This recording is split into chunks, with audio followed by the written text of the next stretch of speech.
Je lis du livre de Marc, chapitre 5, au verset 15, ce qui suit. Et ils vinrent auprès de Jésus, et ils virent le démoniaque, celui qui avait eu la légion, assis, vêtu et dans son bon sens, et ils furent saisis de frayeur. Prions. Notre Seigneur et notre Dieu, voici ces hommes qui ont, pendant longtemps, nous n'avons pas la période exacte, ils ont cherché des solutions. Tandis que nous allons étudier ce sujet, cet esprit dirige-nous dans toute la vérité. Nous t'en prions au nom de Jésus. Amen. Nous ne savons pas quand l'homme fut possédé. Mais nous avons la preuve que les démons habitaient en lui. La première fois qu'il a posé des actes anormaux, probablement la famille s'est manifestée pour regarder, pour observer. On a emmené voir le médecin, le spécialiste. On a proposé des remèdes naturels. On appelle ça aux Antilles remèdes rasiers. Mais sa condition s'empire. Finalement, il devient de plus en plus violent. Le conseil municipal se réunit pour voir ce qu'on peut faire. Rien à faire. Il est indomptable. On l'enchaîne. J'ai connu des personnes qui avaient une force surnaturelle qui était indomptable. On les attachait à des poteaux comme des animaux. Mais cet homme pétait les chaînes, rompait les cordes et il voulait vivre dans le cimetière. Pourquoi? La Bible déclare, mais celle qui vit dans les plaisirs est morte quoique vivante. Lorsque le démon est entré en lui, c'était une affaire entendue. Il est appelé à mourir et être enterré sur place. Mais Jésus est venu. Lorsqu'il n'y avait plus d'espoir, Jésus est descendu. Il accorda l'autorisation aux démons d'entrer dans les pourceaux. Et instantanément, il envoyait les pourceaux dans la mer et tous les pourceaux sont morts noyés. Rappelle-toi, nous avons vu cela. Juste au verset 14, ceux qui les faisaient paître s'enfuirent et répandirent la nouvelle dans la ville et dans les campagnes. Les gens allèrent voir ce qui était arrivé. Note avec moi. Les gens étaient avertis, tous les habitants. Ils virent pourquoi.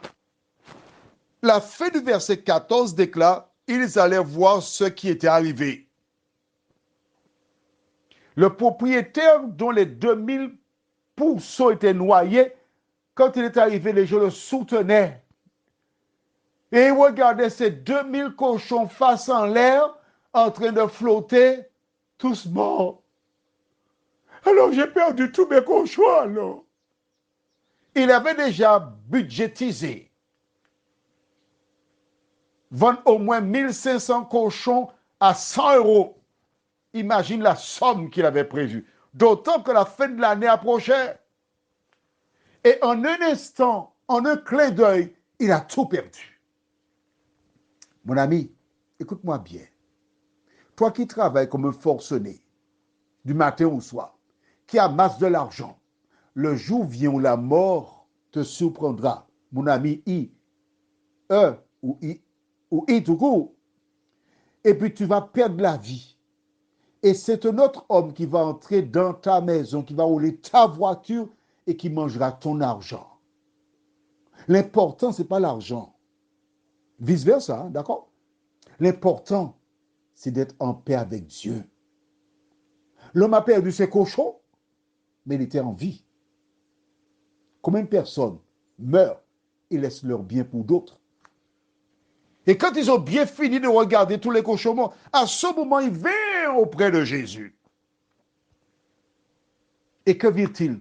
Le démoniaque. Je veux croire que Jésus a fait sortir les fers qu'il avait encore aux pieds et aux mains. Et que dit la Bible?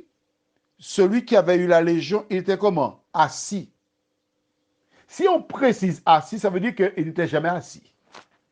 Vêtu, il était nu. Et dans son bon sens. En une fraction de seconde, Jésus a transformé cet individu. Parce que dorénavant, il était un enfant de l'Éternel. Plus une créature, mais enfant de l'Éternel. Et la Bible déclare, ils furent saisis de frayeur. Ils ont eu peur. Depuis des mois, des années, on a cherché à changer. On n'y arrivait pas. Et cet homme est arrivé en une fraction de seconde. Il a transformé X comme ça. Prions. Seigneur, depuis un moment, nous n'arrivons pas à raisonner nos enfants, à échanger avec notre conjoint, notre conjointe, à être compris par le patron, les collègues. Et tous, nous avons des difficultés depuis fort longtemps. Mais, en ce matin, Seigneur, la Bible nous rapporte comment, en une fraction de seconde, Jésus s'est occupé de l'affaire.